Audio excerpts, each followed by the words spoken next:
Say hello. Hello. Good morning. Good morning. Welcome to our day. Welcome to our day. Oh, good boy. Our day, rock and roll. That was the best. The next one that's on the list is access to change your identity. Boom.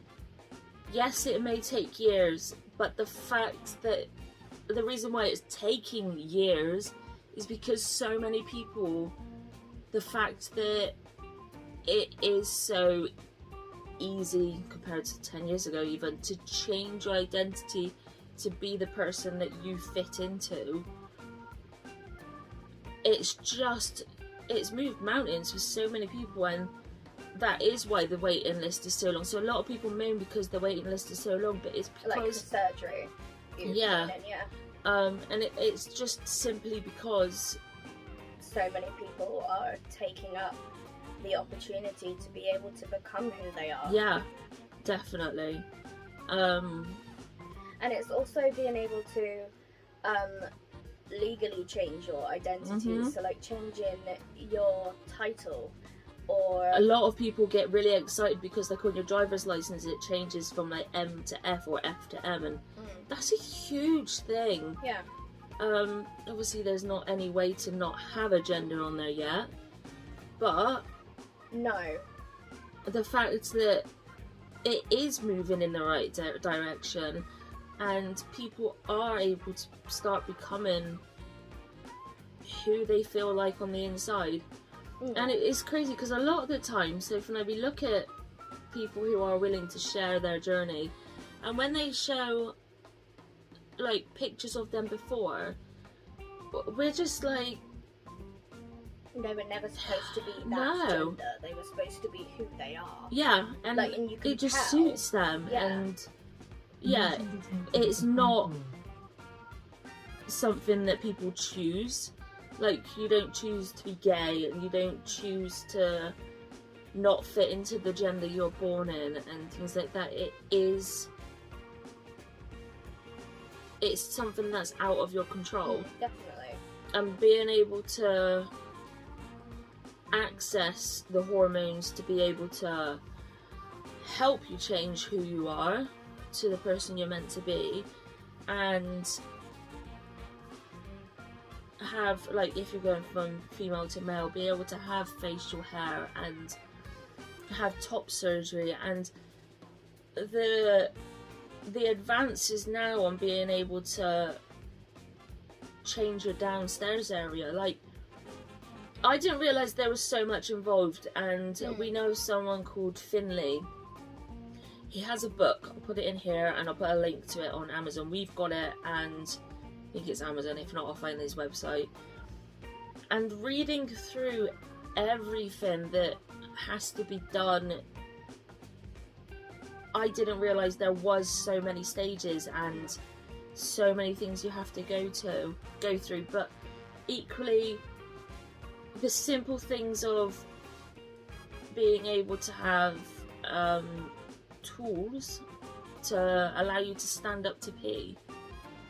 Like, I didn't realise there were so many things, and for people to have that access and have the feeling that it can give them just being able to stand up and pee is just huge. And there is still a ways to go because of, like, you may have heard in the media lately about the whole toilet situation, about people not being happy, like if it's a female bathroom, people aren't being happy that males are going into there when actually they're not males, they are female.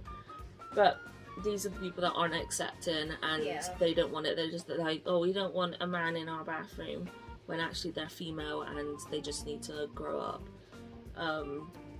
So there is still a ways to go. Yeah, but even like with your titles and stuff, they've brought out like MX now, and you can use that if you don't want to have a gender to your title, and you can change that easily, and you can like they allow you to legally change your gender and to allow you to get a new birth certificate stating your true gender, which, I mean, that's pretty amazing. Yeah, it's these little things that can help people feel like the person that they were born to be.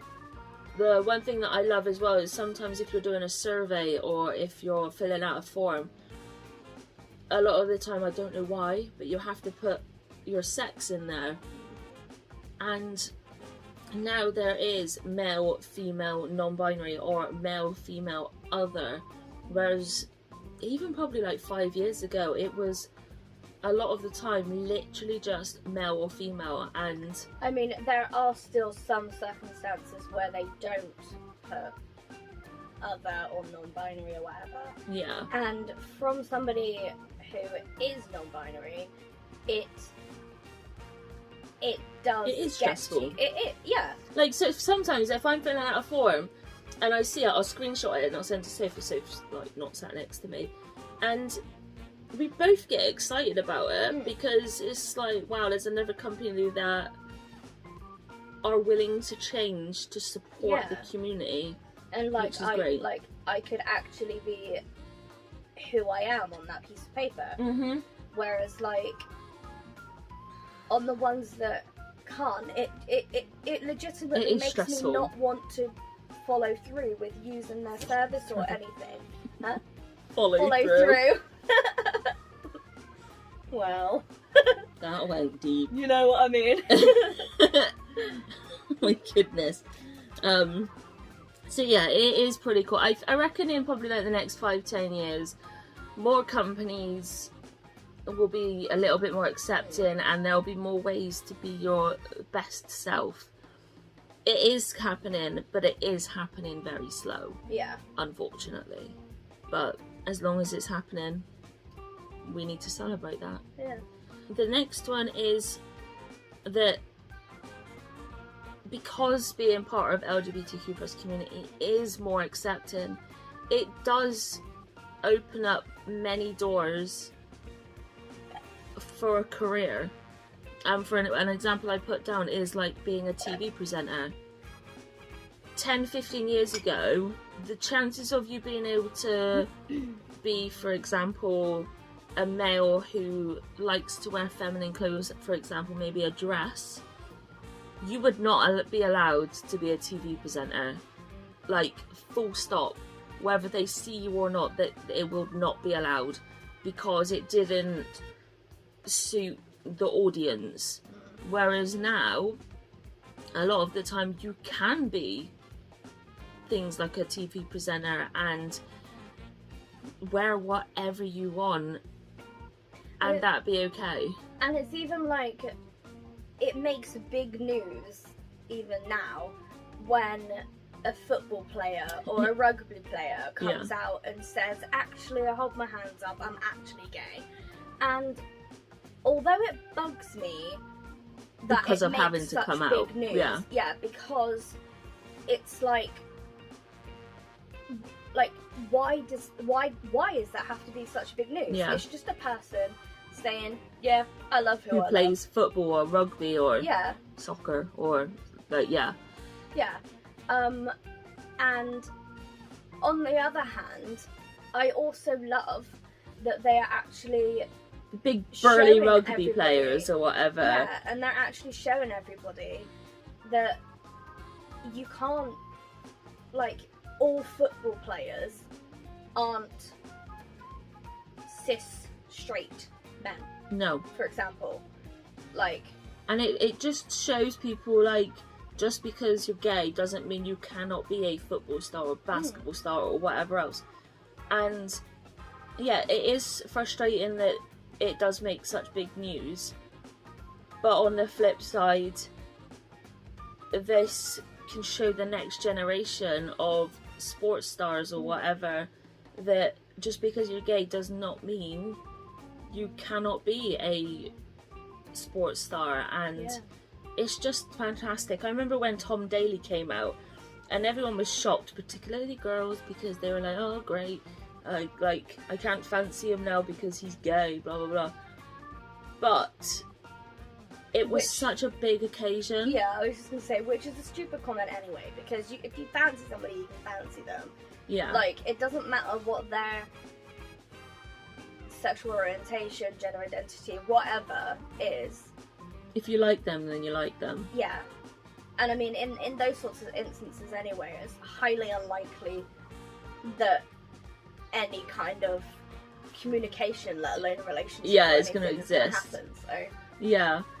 So it is shit, but there is a flip side to it, and it is just fantastic for the next generation. Yeah. Like, I even love that there are so many YouTubers that are part of the LGBTQ plus community, and it gives support to the community, but it also shows the next generation that you can be yourself and you can shout it to the world, and you can support and just generally help people that may not be out or whatever. I remember the first LGBTQ plus YouTubers was Kaylin and Lucy. Yeah, and they were huge. We had t-shirts from them and we took them to Pride. If I can find them, I'll put them in here. And we've actually had letters from them right, no more. We actually had letters from them, and we were going to be meeting up with them, but they broke up. Yeah. Which was really sad. But it allows people to have any career that they want, and it just be really cool. And it also helps even straight cis people. It even helps them to have the careers that they want, because it's reducing. Oh my gosh, she's being so cute right now. Sorry, that was really distracting. Because it's making everybody more accepted in like careers. So like you can have men. I know, princess, you're beautiful. You can have men being makeup artists, and like on the program we watched, I can't remember what it was called. MUAs? Yeah, something like that. Something like that. It's on Netflix. It was good. But yeah, like you can pick careers that typically you wouldn't have been able to. Yeah, and it is amazing that you can just fulfill your dreams easier now. There aren't any boundaries anymore. No. Well, not as many. No. But it is pretty freaking cool. Yeah. Okay. Yeah. Love is love. No, you're pretty. And the next one we have. We should have saved the Pride cookie for when we talked about Pride. My bad. Never mind. The next one is Pride. Ta-da! Being able to have a month. I thought you said being elbow. I generally thought you said be an elbow to have. Sorry, carry on.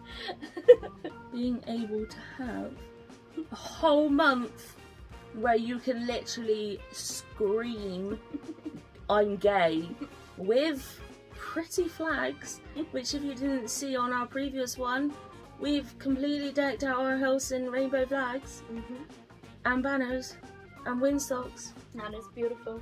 Yep. And we're able to do that. And some people have said that they need to have a straight people pride. Like, why can't we have this? Why do LGBTQ people have to have a Pride Month or Pride celebration? And the fact of the matter is, until gay people can walk down the street hand in hand, or transgender people can go into the right bathrooms and things like that, at any stage of transition, then we need to scream it out loud and advocate and have these celebrations to be able to feel free and just a part of something. Mm. Whereas straight people do get a lot of freedoms. Yeah. And there isn't really much to celebrate when you have so many freedoms. I mean, every day is straight pride day, isn't it, really? Mm-hmm. Whereas there's a lot of places and a lot of situations, even now, that you can't show your pride as part of the LGBTQ plus community. So that's why it does need to be celebrated and thrown to the world and flaunted to the world so that people get used to it. Mm-hmm. And it becomes, like you said, more accepted, and it needs to be done. Whereas, like, it's only people within this community that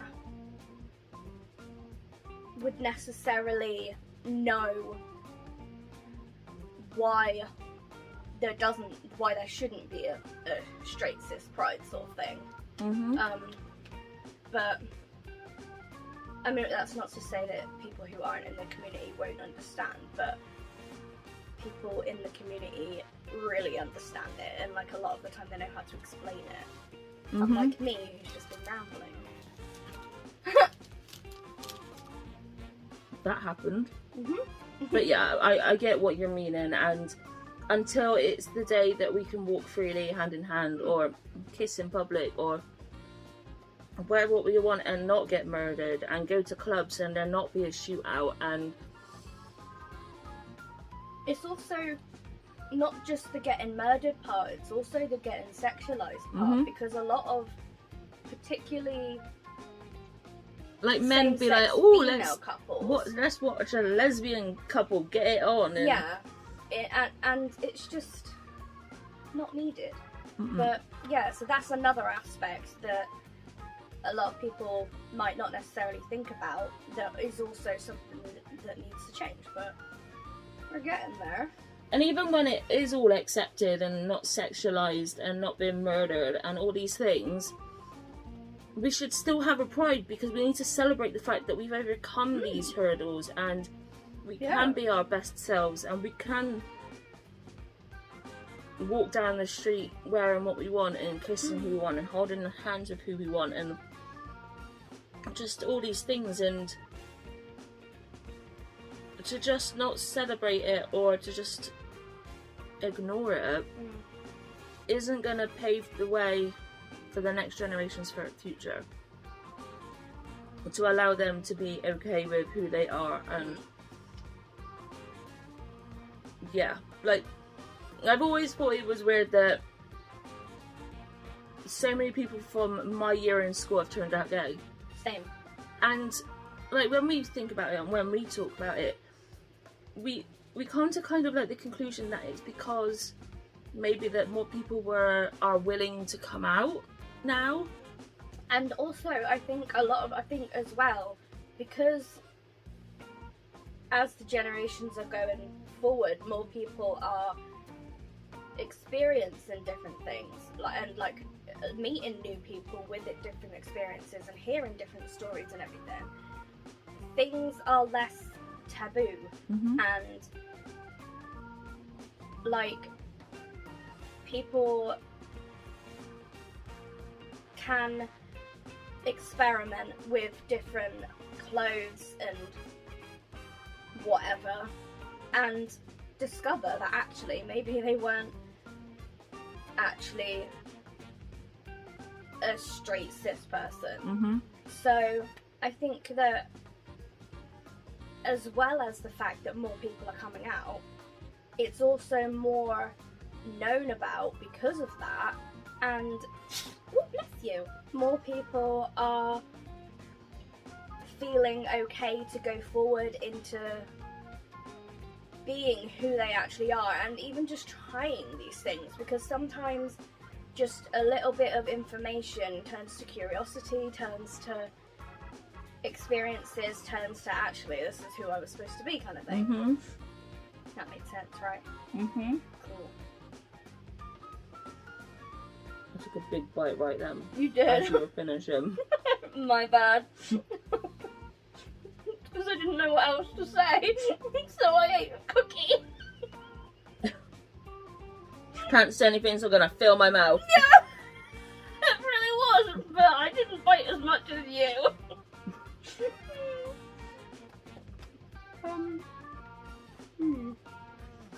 The next bit and the final bit of what we wrote down is something called reciprocal IVF. Very important.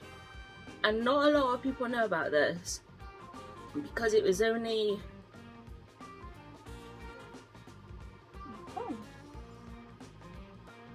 When was it? I don't know when it was in the UK, but basically it was... I did a little bit of research just before, but it was 2007 when there was the very first reciprocal IVF in Spain. So it is a new thing, and basically what reciprocal IVF is, we need to explain it. is a way for example, for if it was Soph and I, we would both biologically be that child's biological parent.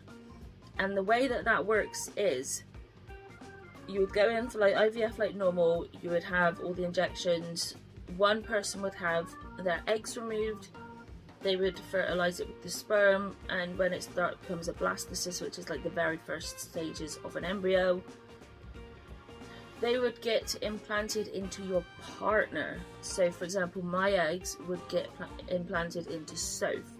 Or vice versa, well. Yeah.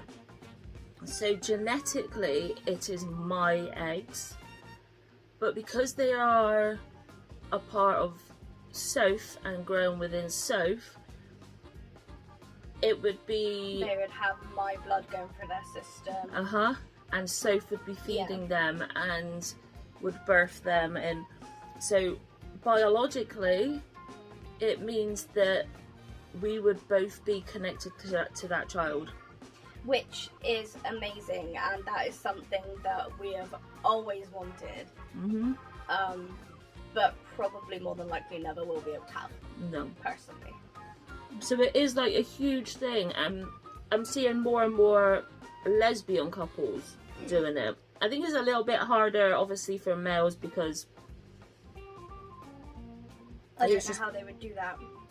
Well, the way I've seen that a lot of same-sex males doing it is like they would both donate sperm, and a certain amount of the eggs would get fertilized with the one male sperm, and the other would be the other person. And then do they randomly put? Yeah. Okay. Well, that's cool. I got ya. Yeah. So a lot of the times, maybe a surrogate has twins, and like one of each. Yeah, it would be one of each from each like dad, and they would still be related because they've grown up with like within the womb together, and they're twins, and it's just really cool. It is cool. So it is a major thing, and I'm seeing a lot more people doing like the reciprocal IVF. I think it would be. I think the step that would be freaking amazing is if in the UK that becomes a treatment on the NHS. Because it isn't. Because it's not at all. No. You have to go privately. Yeah, and I think that things like that should be. Because in this day and age, if you're a couple and you want to have children, why would you not want to be able to have a child with both of your genetics in there?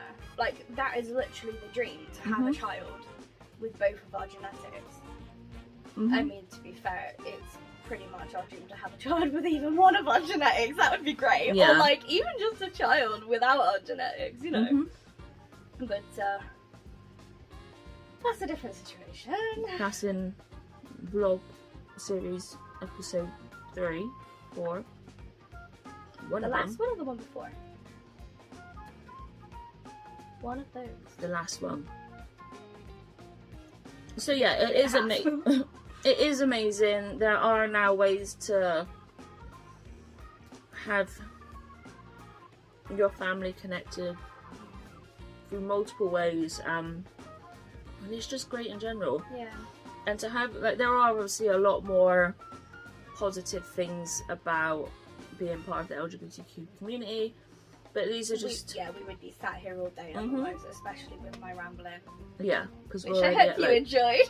55 minutes. Hey, it's a sit down and chat. It's a chilled one. Don't Yeah. let it in. So yeah, it is a great thing, and with it being 2022, it's freeing to be able to be you and to walk down the street and be you, and to get the career that you want, and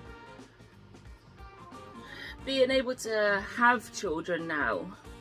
Like, there are always going to be hurdles, but the fact that we are moving forward, and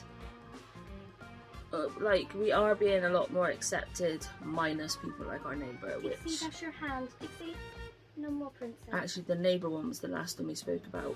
Yes. So, 99% of the time, life can be great. But that's after a lot of hurdles of having to come out, and the struggles of becoming parents, and homophobic neighbours and things like that, which is what we've spoken about in the previous 3-4 episodes. There is a whole playlist called LGBTQ, I think it is, on our channel. You're welcome to go back and watch the previous ones. It will be staying up as a playlist, so you can go and watch it at any point if you want to. Yeah, but if you are here and you are not part of the LGBTQ plus community, but you are supporting the community, thank you. Yeah. Life wouldn't be getting as easy as what it is for us if it wasn't for the support of people like you. Yeah, definitely. Our worlds are being more open and accepting because of people like you. But we still do have a ways to go. So we need to keep going. Yeah, and keep pushing for the acceptance. Yeah. And yeah, hopefully, you never know, 10 years time, this will be a whole different ball game of life. But yeah, nice, wouldn't it? Indeed. But yes, that is our little series. First time doing that. And you are seeing this on a massive occasion for the UK. So yeah, celebrate your pride and your gayness and your gender and everything who in you between, and be proud of it. Yeah. And let's support the future LGBTQ plus community members, because they are the driving force for the future. Yeah. So yeah. Oh, tubes. Thanks for coming on this little journey with us. She waved goodbye. That was really cute. And we will see you and continue our normal daily vlogging after this one goes up. I'm really cute. There's one baby. I'm really cute. And there's always one. The one that poses. I'm posing too. The look one at my that's toots. I'm smiling. Don't look at my toots. Can you see my toots? They're looking at them. No, don't show them my toots. I'm embarrassed. Oh, I'm a bit squiggly. You're cute. And you're cute. So yeah, thank you for coming on this little journey with us. And thanks for sitting down and having a cup of tea and biscuits with us. Yeah. Or whatever you chose to do. And we'll see you again and resume normal vlogs in the next few days. Good night. Good night.